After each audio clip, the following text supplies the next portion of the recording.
আমি একজন আদিবাসী চাকমা মেয়ে। চাকমা মেয়েদের পোশাক আশাক এমন, এটা সাধারণত প্রত্যেকটা মানুষের কিছুটা হলেও ধারণা আছে। আমি প্রত্যেক দিন রাতে অরিন্দম বাবুকে ফুল দিতে যেতাম, যেহেতু আমি বাজারে ফুল বিক্রি করতাম।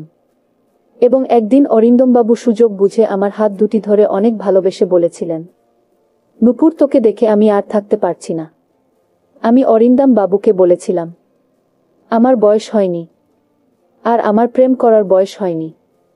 ভালোবাসা কি জিনিস সেটা আমি এখনো বুঝি না। কিন্তু অরিন্দম বাবু বললেন, আরে অনেক দিন থেকেই চেষ্টা করছিলাম তোর কাছে আসার, কিন্তু আমি ভয় পাচ্ছিলাম। তুই শুধুমাত্র একবার আমাকে একটা সুযোগ দে। আমি বলেছিলাম, আমি আপনাকে কি সুযোগ দিব? আমার তো সুযোগ দেবার বয়স হয়নি। এই বয়সে আমার সম্ভব না। আমি তো আপনার মেয়ের বয়সী, মাত্র 13 বছর বয়স আমার। কিন্তু অরিন্দম বাবু আমার কোনো কথা শুনেনি। তারপর প্রত্যেক দিন রাতের অন্ধকারে অরিন্দম বাবু আমাকে নিজের ইচ্ছামতো। অরিন্দম বাবু আমার পিছু ছাড়েনি এবং আমি বাধ্য হয়ে পাগলের মতো তার কথা বিশ্বাস করে তাকে নিজের সব কিছু দিয়ে বসেছিলাম। অরিন্দম বাবু আমাকে দেখে বলেছিল, নুপুর, তুই চাকমা মেয়ে হলেও তুই সবার চাইতে আলাদা, এবং তোকে দেখে তো যে কেউ তোর প্রেমে পড়ে যাবে। কিন্তু সাবধান থাকিস যে কোনো পুরুষ মানুষের মিষ্টি কথায় পড়ে গিয়ে নিজের জীবনটা কিন্তু নষ্ট করিস না। এবং অরিন্দম বাবুর মিষ্টি কথাতেই আমি নিজের সবকিছু তাকে দিয়ে বসেছিলাম, কারণ আমি তার উপর অনেক ভরসা করেছিলাম। আসলে আমরা যেহেতু চাকমা ছিলাম, তাই আমরা শাড়ি পরতাম। আমাদের শাড়ি হাঁটুর উপর থেকে থাকতো এবং আমাদের খোপায় ফুলও থাকতো। আমাদের সাজগোজ তাই কিন্তু এই রকম। কিন্তু আমি চাকমা হলেও ভীষণ ফর্সা ছিলাম, তাই নন্দীগ্রামে প্রত্যেকটা পুরুষ মানুষ শুধুমাত্র আমার সৌন্দর্য দেখে আমাকে নিজের কাছে পাওয়ার জন্য সবাই পটানোর অনেক চেষ্টা করত। কিন্তু আমি কারো মিথ্যে প্রেমের জালে পড়িনি। আমি নিজেকে ধরে রেখেছিলাম। কিন্তু আমি যখনই অরিন্দম বাবুকে ফুল দিতে যেতাম, তখনই সে আমার দিকে তাকিয়ে থাকত। যেহেতু আমি ভীষণ ফর্সা ছিলাম, আমি তাকে অনেক ভালো মানুষ ভেবেছিলাম, কারণ উনার চোখের দিকে তাকালেই একটা সততার আভাস পেতাম। এবং জানি না কেন অন্য পুরুষদের চাইতে অরিন্দম বাবুকে খুব একটা আলাদা মনে হতো আমার, এবং আমি তাকে খুব ভালো মানুষ ভেবেছিলাম। তাই আমি নিজেকে উনার ভালোবাসা থেকে আটকে রাখতে পারিনি। তখন আমারও ভীষণ ভালো লাগতো। তারপর 15 দিন ধরে অরিন্দম বাবু আমাকে রোজ, এবং আমি খুব খুশি ছিলাম উনার ভালোবাসা পেয়ে। কিন্তু সেদিন সকালে ঘুম থেকে উঠেই আমার পায়ের তলা থেকে মাটি সরে যায়, কারণ অরিন্দম বাবু হঠাৎ করে আমাকে একা ছেড়ে কলকাতা শহরে চলে গেছিল, এবং আমি 1 মাসের মধ্যেই মা হয়ে গিয়েছিলাম। অরিন্দম বাবু আমাকে কিভাবে কি করেছিল, এবার বলি অরিন্দম বাবুর সঙ্গে আমার আসল কাহিনী। আসলে অরিন্দম বাবু আমাদের নন্দীগ্রামে 1 মাসের কন্ট্রাক্টের কাজে এসেছিলেন। উনি একজন ইঞ্জিনিয়ার ছিলেন। উনার বাড়ি কলকাতা শহরে ছিল এবং হরিয়া কাকা অরিন্দম বাবুর সঙ্গে থাকত। হরিয়া কাকা দুপুরবেলা অরিন্দম বাবুর খাবার দাবার রান্না করে দিয়ে নিজের বাড়িতে চলে যেত। সেদিন বাজারে হরিয়া কাকার সঙ্গে আমার যখন দেখা হয়েছিল, তখন হরিয়া কাকা আমাকে বলেছিল, কি রে নুপুর, তোর ফুল বিক্রি হয়েছে। আজ কিছু ভাল ফুলগুলো কিন্তু আলাদা করে রাখিস বাবুর জন্য। আমি তখন তাকে বলেছিলাম, কেন আজ ভাল ফুলগুলো আলাদা করে রাখব? আর কোনো বাবুর জন্য ফুল আলাদা করে রাখব? হরিয়া কাকা তখন আমাকে বলেছিল, পশ্চিম দিকের যে বড় বাড়ি আছে সেই বাড়িতে কলকাতা থেকে নাকি একজন নতুন বাবু এসেছেন। উনি হলেন অরিন্দম বাবু, আর উনি আজকে কিছু ফুল চেয়েছেন, তাই তুই সন্ধ্যায় গিয়ে অরিন্দম বাবুকে কিছু ফুল দিয়ে আসিস। হরিয়া কাকার কথা শুনে সেদিন আমি আমার বাড়ি ফেরার আগেই পশ্চিম দিকের বড় বাড়িতে গিয়েছিলাম সাহেবকে ফুল দিতে। তারপর ওই বড় বাড়ির সামনে এসে যখন আমি দরজাটা ঠকঠক করলাম, তখন ভেতর থেকে একটা বাবু বেরিয়ে এলেন। উনি ভীষণ তরুণ ও সুন্দর ছিলেন দেখতে, এবং উনাকে দেখে সাহেবের মতোই লাগছিল। তারপর উনি আমার পা থেকে মাথা পর্যন্ত আমার দিকে খুব ভালোভাবে তাকিয়ে দেখলেন। তারপর আমার হাতে ফুলের ঝুড়িটা দেখে বাবু বললেন, তাহলে তুমি আমাকে ফুল দিতে এসেছ? আমি তখন বাবুর মুখের দিকে তাকিয়ে বললাম, হ্যাঁ, বাবুকে ফুল দিতে এসেছি। আজ দুপুরে হরিয়া কাকা মুখে এখানে ফুল নিয়ে আসতে বলেছিল। তারপর আমি যখন ফুলের ঝুড়িটা বাবুর হাতে দিয়েছিলাম, তখন উনি আমাকে ফুলের যতটা দাম হয়েছিল তার চাইতে কিন্তু একটু বেশি পরিমাণে টাকা দিয়েছিলেন। কিন্তু আমি বেশি টাকা নিতে রাজি হয়নি। আমি যখন বেশি টাকা নিতে রাজি হয়নি, তখনই আমার 2 হাত ধরে বলেছিলেন, এই টাকাটা রাখ, এর পরিবর্তে তুমি আমাকে আবার কাল ফুল দিতে আসবে। তারপর আমি যখন ফুল দিয়ে সেখান থেকে ফিরে আসছিলাম, তখন উনি কিন্তু আমার দিকে তাকিয়েছিলেন। তারপর আমি চুপচাপ নিজের বাড়ি ফিরে চলে এসেছিলাম। এইভাবে প্রত্যেক দিন সন্ধেবেলায় নিজের বাড়ি ফেরার আগে আমি বাবুকে ফুল দিতে যেতাম। এইভাবে প্রায় 3-4 দিন হয়ে যাওয়ার পরে বাবুর সঙ্গে আমি বেশ কথা বলতে লেগেছিলাম। আসলে আমি খুব লাজুক প্রকৃতির মেয়ে ছিলাম। আমি প্রয়োজনের বেশি কথা কারো সঙ্গেই বলতাম না। সেদিন সন্ধ্যা বেলায় যখন আমি বাবুকে ফুল দিতে যাই, তখন উনি সেদিন আমাকে জানি না কেন ঘরের ভিতরে ডেকেছিলেন। এবং আমি যখন বাবুর কথা শুনে ঘরের ভিতরে ঢুকে উনার হাতে ফুলের ঝুড়িটা দিয়েছিলাম, তখন উনি আমাকে বলেছিলেন, দেখো নূপুর, আমি তোমাকে আজ কিছু কথা বলতে চাই। জানি না আমার কথা শুনে তোমার খারাপ লাগবে না ভাল লাগবে। তখন আমি বাবাকে বলেছিলাম, বাবু তুই আমাকে কি বলতে চাইছিস সেটা নিঃসন্দেহে বলতে পারিস, আমি কিচ্ছু খারাপ মনে করব না। বাবু তখন হঠাৎ করে আমায় বললেন, দেখো নূপুর, তুমি চাকমা হলেও তুমি দেখতে ভীষণ সুন্দরী, এবং আমি জানি তোমাদের পোশাক পরিচ্ছদ এই রকমটাই, কিন্তু আমি তোমাকে এখন যে কথাটা বলতে যাচ্ছি সেটা বলতে আমার ভীষণ লজ্জা লাগছে, কিন্তু আমি না বলে থাকতেও পারছি না। আসলে সৌন্দর্য দেখে অনেক পুরুষ তোমার জন্য পাগল হয়ে যাবে, তাই তুমি নিজেকে ডেকে রেখো। এটা আমি কিন্তু তোমার ভালোর জন্যই বললাম, তুমি আমার কথা কিছু খারাপ মনে করো না। সেদিন বাবুর কথা শুনে আমি তার চোখের দিকে অনেকক্ষণ তাকিয়েছিলাম, এবং জানি না কেন সেদিন তার ওই কথা শুনে আমি তাকে মনে মনে পছন্দ করতে শুরু করেছিলাম, এবং ধীরে ধীরে কখন যে আমাদের দুজনের মধ্যে প্রেম হয়ে যায় সেটা আমরা বুঝতে পারিনি। এবং আমি তো নিজেকে খুব ভাগ্যবতী মনে করেছিলাম, কারণ আমার মতো একজন আদিবাসী মেয়েকে একজন সাহেব পছন্দ করেছিল। তারপর সেদিন সন্ধ্যায় যখন আমি বাবুর বাড়িতে ফুল দিতে যাই, তখন বাবু আমায় নিজের ঘরের ভিতরে নিয়ে গেছিলেন। তারপর আমি যখন বাবুর ইচ্ছেটা বুঝতে পেরেছিলাম, তখন আমি কিন্তু বাবুকে মুখ ফুটে বলেছিলাম যে, বাবু তুই যতক্ষণ মরে বিয়ে না করবি ততক্ষণ কিন্তু আমি এসব কিছু করতে পারবো না। আমি জানি তুই ওকে সত্যিকারের খুব ভালোবাসিস, কিন্তু এই সব ভালোবাসা একটা স্বামী স্ত্রীর মাঝে হয়, কিন্তু আমি তো তোর স্ত্রী নয়, তাই যেদিন তুই আমাকে বিয়ে করবি সেদিনই তুই পাবি। তারপর বাবু আর আমাকে কোনোদিন ওইসবের জন্য জোর করেনি। তারপর 2 দিন পরেই বাবু একজন পণ্ডিতকে ডেকে নিজের ঘরের মধ্যেই আমাকে বিয়ে করেছিল, এবং আমাকে বলেছিল আমি যাতে এই বিয়ের কথাটা এখন কাউকে না বলি। তাই বাবুর কথা মতো আমিও এই বিয়ের কথাটা আমার বাড়ির লোককেও বলিনি। যে বাবু সাহেব আমাকে বিয়ে করেছিলেন, সেদিন বিয়ে করার পরে প্রত্যেক দিন অরিন্দম বাবু আমার সঙ্গে নিজের পূরণ করতেন, কখনো দুপুরে কখনো সন্ধ্যায়, তার যখন ইচ্ছে হতো। এবং এই কথাটা কিন্তু কেউ জানত না যে আমার সঙ্গে অরিন্দম বাবুর বিয়ে হয়েছিল, কারণ আমরা লুকিয়ে দেখা করতাম। এমনকি হরিয়া কাকা এই কথাটা জানত না।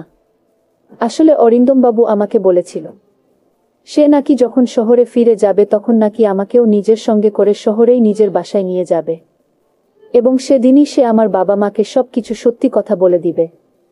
তাই আমিও স্বামীর কথায় বিশ্বাস করে চুপচাপ ছিলাম। তারপর এইভাবে 20 দিন হয়ে যাওয়ার পরে সেদিন আমি যখন অরিন্দম বাবুর বাড়িতে যাই, তখন দেখি বাড়িতে অনেক বড় তালা লাগা ছিল।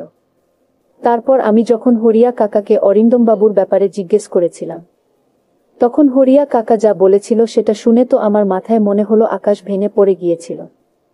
কারণ অরিন্দম বাবু তো নিজের কাজ শেষ করে কলকাতা শহরে আবার ফিরে চলে গিয়েছিল, এবং সে আমাকে একবারও এই কথাটা বলেনি যে সে আজকেই কলকাতা শহরে ফিরে চলে যাবে।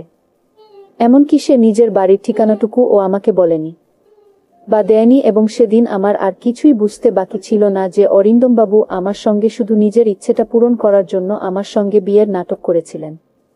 তার মানে উনি আমাকে কোনোদিন মন থেকে ভালোবাসেনি। অরিন্দম বাবুর আমাকে ছেড়ে চলে যাওয়ার পরে আমি কিন্তু 9 মাস তার অপেক্ষায় বসেছিলাম, এবং আমি ওই সময় 9 মাসের একজন মা হয়েছিলাম। আমি অরিন্দম বাবুর মা হতে চলেছিলেন। জানি না কেন, তাও আমার মনে একটা বিশ্বাস ছিল যে একদিন না একদিন অরিন্দম বাবু আমাকে অবশ্যই নিতে আসবেন। এদিকে গ্রামের লোকেরা তো আমার এবং আমার পরিবারের ঘুম হারাম করে দিয়েছিল।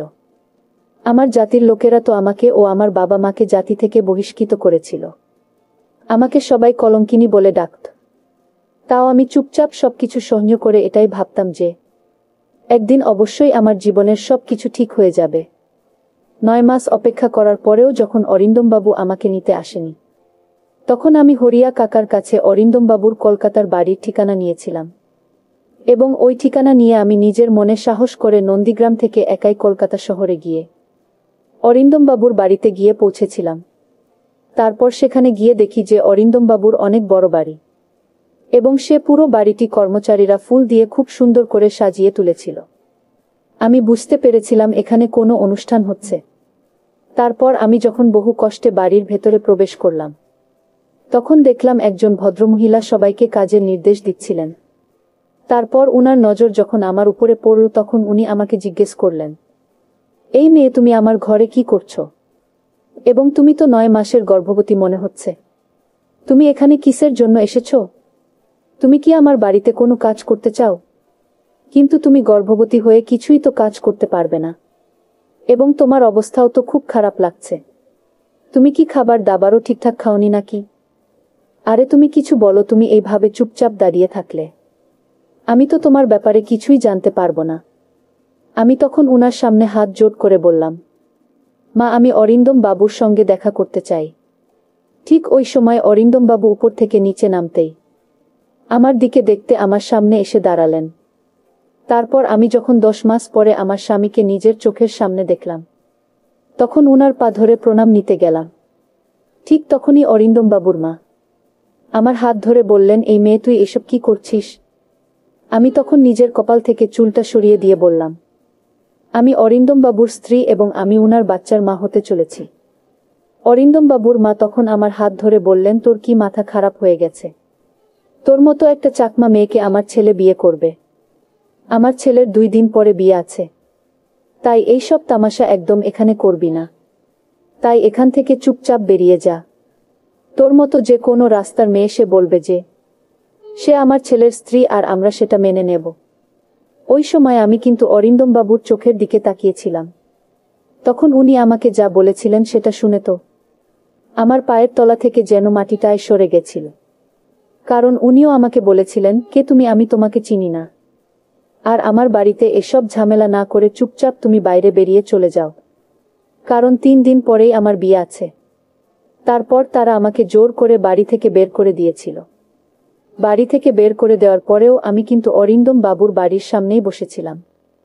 আমি কিন্তু হার মানিনি, এবং তাদের আমাকে অনেকবার বলার পরেও যখন আমি সেখান থেকে কোথাও যাইনি, তখন অরিন্দম বাবুর মা আমাকে বলেছিলেন, এই মেয়ে, তুই যদি এখান থেকে না যাস তাহলে আমি কিন্তু পুলিশ ডাকব। উনার কথা শুনে আমি কিন্তু তাও তাদের বাড়ির সামনে থেকে কোথাও যাইনি, আমি চুপচাপ ওখানেই বসেছিলাম। তারপর অরিন্দম বাবুর মা যখন পুলিশ ডেকে আমাকে পুলিশের হাতে দিয়েছিলেন, তখন আমি পুলিশকে কিন্তু সবকিছু সত্যি কথা বলতে বাধ্য হয়েছিলাম যে আমার সঙ্গে 10 মাস আগেই অরিন্দম বাবুর সঙ্গে আমার বিয়ে হয়েছিল।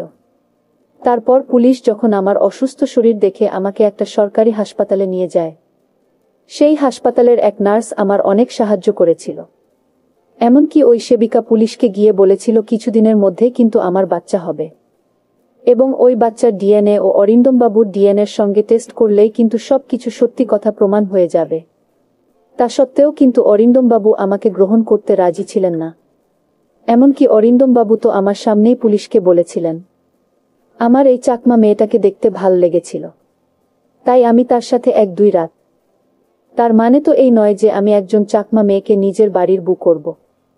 তারপর পুলিশে যখন আমার কথায় বিশ্বাস করে, অরিন্দম বাবুকে আমার সামনে তাকে জেলে ভরার হুমকি দিয়েছিল, তখন আমি পুলিশের পা ধরে বলেছিলাম, বাবু, দয়া করে মোর স্বামীকে কোনো শাস্তি দেবেন না। ওটা মোর স্বামী, আমি আমার স্বামীকে কোনো কষ্ট দিতে পারবো না। তা সত্ত্বেও কিন্তু অরিন্দম বাবু আমাকে গ্রহণ করতে রাজি ছিলেন না।